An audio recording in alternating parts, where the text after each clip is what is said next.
Chapter 25, Monopoly, Not Always a Game. The Civil War made some people very rich.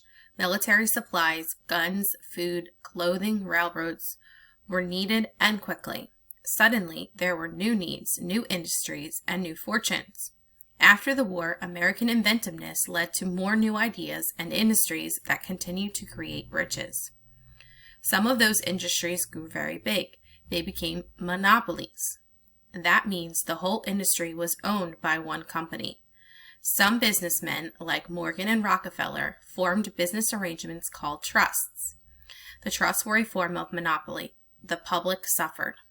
To understand what a business monopoly is, imagine you are selling soft drinks at a school fair. The day is very hot and everyone is thirsty. You expect to make a lot of money. You plan to sell soda for $1 a glass. Your cost is 25 cents a glass. What you don't expect is to have competition. But just as you're getting started, you notice another soft drink stand. Your competitor is charging 75 cents a glass. Of course, you have to lower your price or no one will buy from you. Then, when sales are going well, another competitor appears. She is selling drinks for 50 cents each. You're annoyed, but there is nothing you can do but lower your price. You still make a fine profit and people get drinks at a fair price. Competition makes capitalism work well for the consumer. When there is competition, it is called free enterprise or a market economy. The people who are thirsty are much better off if businesses are competing. You, the business person, would like less competition. So you make plans to gain a monopoly in the field. You go to the two other soft drink sellers and buy their stands. If they sell out, you can charge the public anything you want. Suppose you start with 3 soft drink stands and then buy a soft drink bottling company and then another and another until you own the whole industry. Then suppose you buy up the trucking companies that ship your beverages and then all the sugar producers and the companies that make all the other ingredients needed in soft drinks. You have become king of the soft drink world. What power you now wield! You can charge people $5 a glass or anything you want, and everyone has to pay. You have no competition. That kind of thing happened in the 19th century. Rockefeller's Standard Oil Trust was a huge monopoly. It owned more than 90% of America's oil industry, as well as pipelines, tankers, and related industries. There are some benefits in a monopoly. If it is well run, a monopoly can be very efficient. But it usually is the consumer who suffers when there is no competition. Americans decided they didn't want monopolies or trusts. A trust is a legal arrangement that allows many different companies to be owned and run by the same people. It is a form of monopoly. The big 19th century trusts put all their competitors out of business. They were organized in a way that put them mostly beyond government control. Now, you may be saying no one has to sell out to a monopoly. But that isn't quite true. The monopolies grew so large that they could use unfair business methods. Suppose you are running your soft drink stand and a big rich competitor comes and sells drinks for 15 cents. Remember, the drinks cost you 25 cents. You can't stay in business long with that kind of competition. The big monopolies did that kind of thing to put competitors out of business. They could afford to lose money for a while because they were so wealthy. In 1887, former President Rutherford B. Hayes asked, "Shall the will of monopolies take the place of government by the people?" The answer the American people gave was no. Americans care about individual rights. That has given us strong anti-monopoly feelings. It also makes us want as few laws as possible. So regulating business in a capitalist country is not easy. Most business people want as little regulation as possible, but the public needs to be protected from unfair business practices. In the 19th century, big business in America got out of control. Politicians were often corrupted by business influences. What does that mean? How might they be corrupted? It was clear that rules and regulations were needed.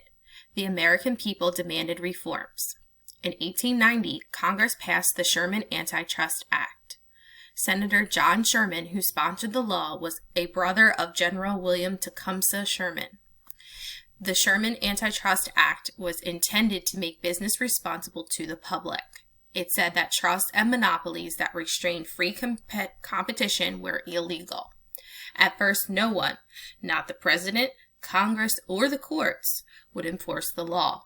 Nobody wanted to offend the powerful businessmen, but that changed. The presidents, Congresses, and courts made the law effective.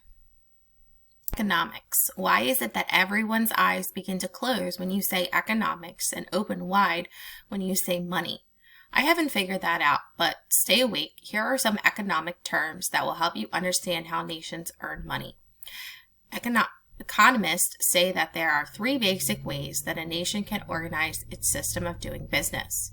These are as a market economy, as a command economy, or as a traditional economy. In a market economy, the consumer, determines what will be produced when he or she spends money. If people in the marketplace, stores, offices, catalogs, etc., ask for green shoes and purple surfboards, someone will soon be making them.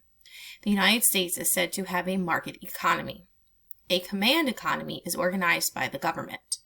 The government decides what will be produced and who will do the producing. The state owns production. Communism and socialism are command systems. There is a big difference between them, however. Most communist countries, like the former Soviet Union, have been dictatorships where you can't vote out a bad ruler. You can in socialist countries, which are usually democracies, like Sweden. In a traditional economy, people usually do the same work their parents did. If your dad is a government leader, you will be trained for a leadership role. If he is a shoemaker, that's probably what you'll do. In most traditional economies, women work at home. Many Asian and African nations have traditional economic systems. Now that I've described these systems, I have to tell you that no country is simply market, command, or traditional. There is a fourth system. It is called hybrid, which means a mixture. That's what most economies actually are. A little of this and that. It's just that some are more of one than another. France is an example of a true hybrid. Its economy is both socialistic and market-driven. See what you can find out about our economic system. How much of a hybrid are we? Let's talk business. What is a partnership? Suppose you are a shoemaker and you make shoes in a small shop by yourself. Then you join with another shoemaker. Now you have a partnership. You share the work, the ideas, the profits, and the problems. There are some advantages. It's an easy way to go into business. If you are sick or you want to take a vacation, your partner can keep the business going. But the arrangement does have a problem. Suppose your partner is a bum. He drives the business into debt. Now creditors arrive wanting to be paid back for those debts, but your partner has skipped town. You are stuck with all his debts because you were partners, even though you had nothing to do with those debts. What is a corporation? A corporation is a form of business that evolved from the stock companies of the past. The London Company, which sent John Smith and others to Jamestown, was a stock company. In the 19th century, corporations became big and sophisticated.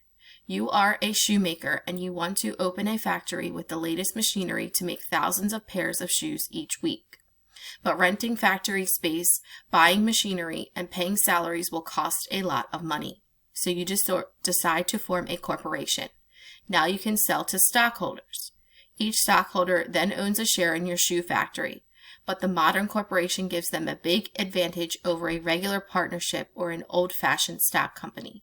It gives them limited liability. That means the stockholders are not liable for the debts of the corporation. The corporation holds a business charter from the government that recognizes it as a separate being with its own rights and responsibilities, apart from its owners or members.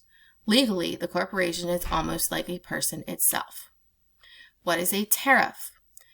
A tariff is a tax on foreign goods brought into a country. That tax makes the foreign goods more expensive. That means that goods made at home have a better chance of selling. So tariffs help local industry and hurt foreign ones. What do tariffs do to prices? How do they affect the consumer? In the Gilded Age, the Republican Party supported high tariffs, the Democrats low ones.